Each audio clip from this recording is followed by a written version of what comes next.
Kasayura uban ni Chris Sumanito. Unsaon nimo pagpalambo ang imuhang lugar kung ikaw dili determinadong mo serbisyo? Mao ni usa sa mga dapat natong hinuklugan mga higala. Sa gikain ko na, ang mga determinado nga mo serbisyo sa katawhan, mao lang gyud ang mahimong magmalampuson mga kasayod. Kay kung dili ka determinado, unsaon nimo pag-serve ang mga tao dinha sa imuhang lugar. Yun. Tanan na. Oh. Implementasyon sa serbisyo, dapat patas, implementasyon sa mga programa, implementasyon sa mga balaod, implementasyon sa mga nagkadaiya nga mga programa sa tibok lungsod, probinsya, maingon man sa nasod sa Pilipinas mga higala. Tinatibukan. Ikaw ako ang gipangandoy nimo, maora gyud nang gitawag nato mga higalang kalinaw. Number 1, sunod, maayong serbisyo gikan sa atong mga namunuan. Sunod, hatagan ta og panginabuhian nga dili ta magsigig pakilimos, ayuda gikan sa atong gobyerno. Kay sa akong gikaingon mga kasayod, kung sikag dawat og ayuda, meaning to say, ikaw pobre. Tinoda, dili na pag-discriminate mga kaisunan. Kay ako pobre man sad, pareho man ta. Bot ipasabot ana mahigala, kung kanunay kang gitagaan, meaning to say, wala kay ikahatag. Og tungod kay kanunay kang nangayo og gihatagan, bot ipasabot, looy imong panginabuhian. Pero napod no itaw nga bisag naa na murag uwak sige lang yung wa bisag naa. Di ba?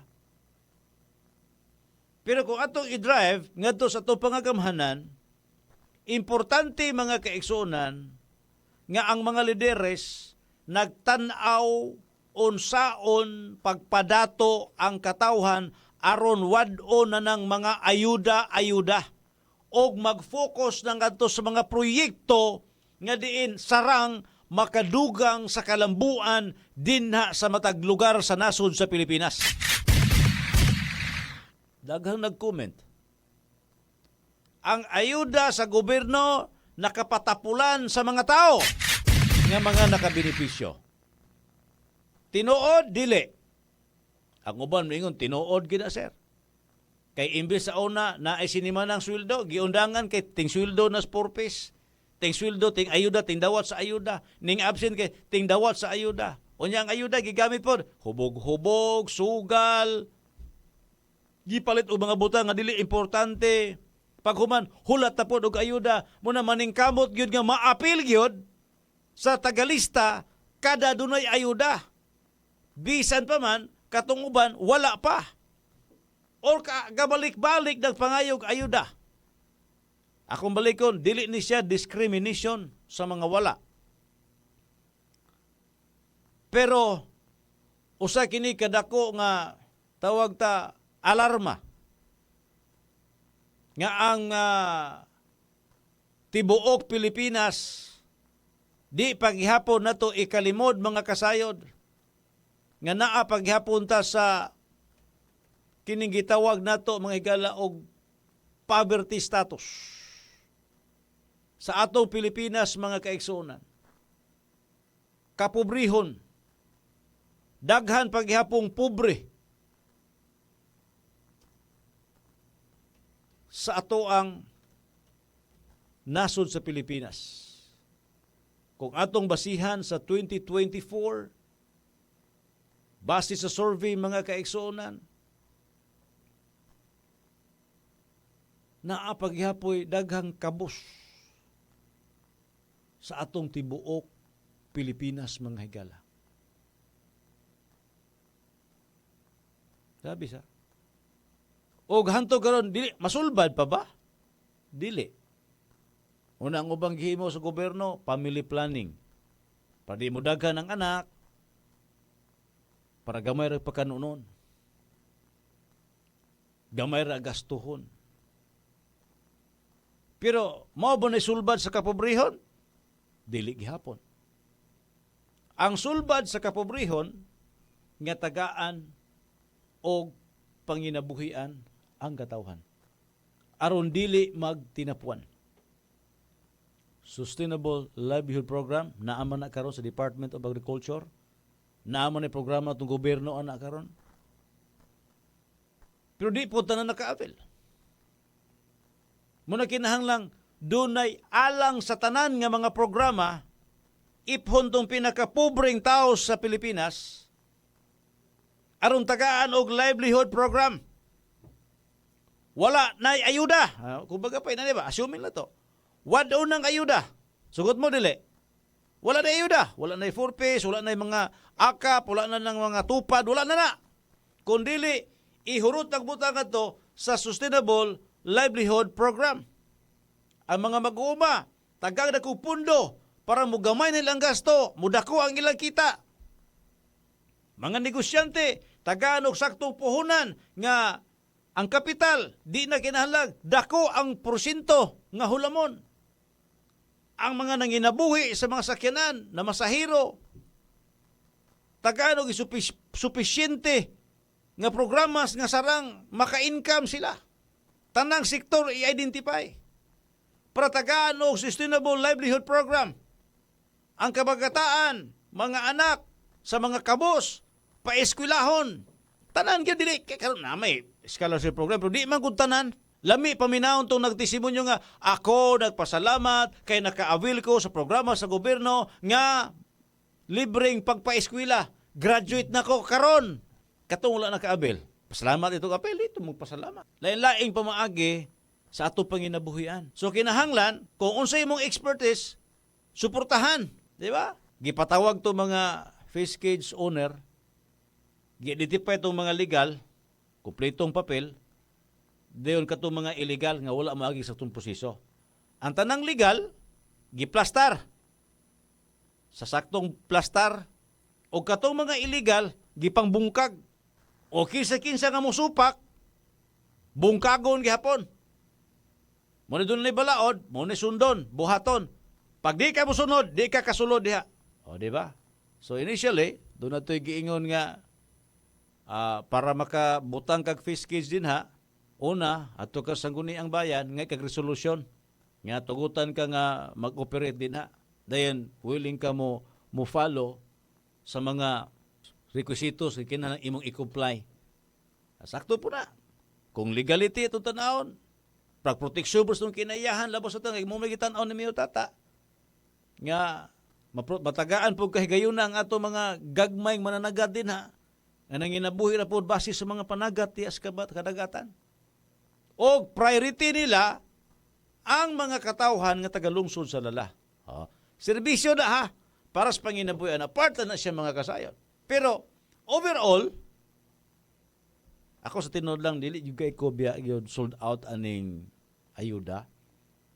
Kay kasagara yun hitabo, 4-piece, akap, tupad, AX. Dili tanang ayuda na gamit sa benepisyare sa insakto. Daghang ayuda na dawat nila nga gigamit lang sa hubog-hubog, sugal-sugal, o gibayad sa utang. Diba, murag tinuod na kung giingon mga kasayod? Dunay nahitabo, ingon ana. Diba? Ang kung giingon, sikrito, para mulambo, maghiusa. Nya dapat firm sa mga desisyon. Dapat dilita kanang mamanambal kita. Kanunay. Ayaw mo pagkumpiyansa kay usahay, daghang opisyal, magkasakit. Ha? Unsay sakit kasagara sa mga opisyal? Kining pagkalimot. Amnesia. Pagkalimot. Uy, mo dito? O dili pwede masikag kurat-kuratan nga. Ay, mo dito? Dili pwede na. Di ka angayan mahimong leader, ana. Kung sige lang kagkakuyawan, nakalimot ko, dili pwede na. Kinahanglan leader ka, kinahanglan aktibo ka, kondisyon ng imong pangutok, nga di lang ka nakafocus sa usa ka butang, sa usa ka agenda, kundi nakafocus ka general nga kaayuhan sa tibuok lungsod. Muna'y leader ba? Leader ko ka. Leader must be a leader. Mag-lead ka sa tao, unsa may imong ilid ang katawan para asaman, para sa kalambuan. Ako, abo ka dungo gadunay lungsod ba yung ingon nga, sa abong lungsod, bawal na ang ayuda, kay demidinhe, mauswago na. Di ko makalimot, ana. Doon ay nagsulti na ko nga mayor, ana. Di ko ganahan anang ayuda, kay murarog pakilimos kanunay ang mga tao. Di tinuod man sad.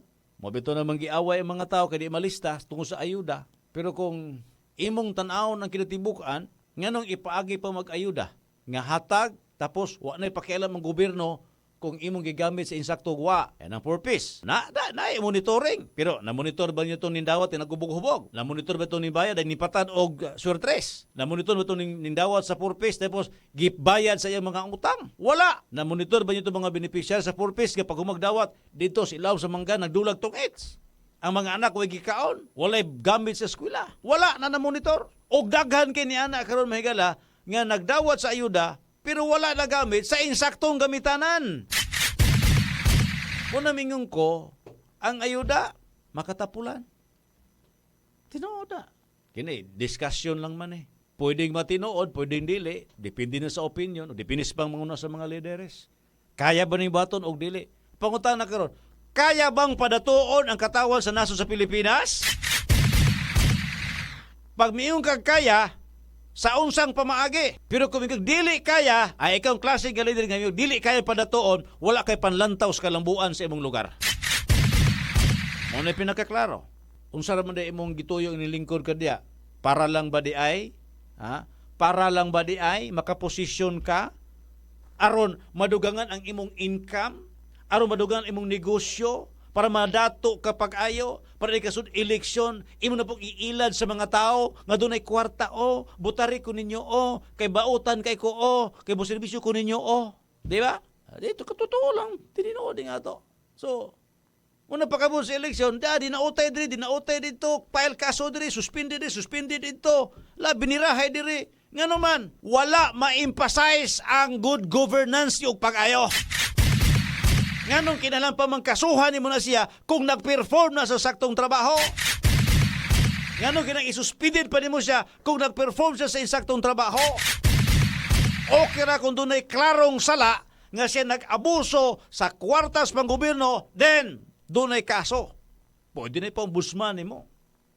Pero kung gikasuhan tungod lang sa political color, then dili na siya insakto mga higala. Unfair na para sa katawhan nga tinuod nga nakabenepisyo sa iyang klase ug mata nga lideratong maayo nga napatabtagaman sa ngato sa katawhan. Oh, amen. Diba? Amen. Daghan kay mga nahitabo mga higala nga pareho ana. Sa lain nga mga lugar, di nakabuot sa kaugalingon, wa nakibalo kung sa ibuhaton, muna ang tao karon, sus Ginoo ko. Kung pobre, nagpabili na lang yung pobre. Namatay na lang, pobre na gihapon. Imagine nimo, gikan sa pagkatao, nangayog ayuda. Pag eskwela, nangayog ayuda.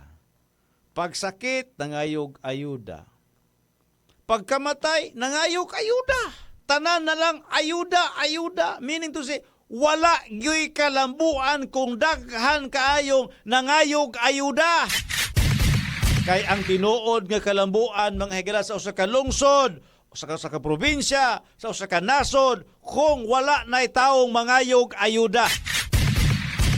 Kita ba kag dunay dagkong negosyante nangayog ayuda sa gobyerno? Wala. Nga naman, sufisyente ang ilang anaa kanila. Pero tingala ka, mas tuwa pa ang atensyon sa gobyerno niya ng mga dato na kaayo. Pero kulang og atensyon sa mga pobre kaayo. Yatakan ra sometimes. Sakit nga kabaturan. Ba't kamatuoran yan?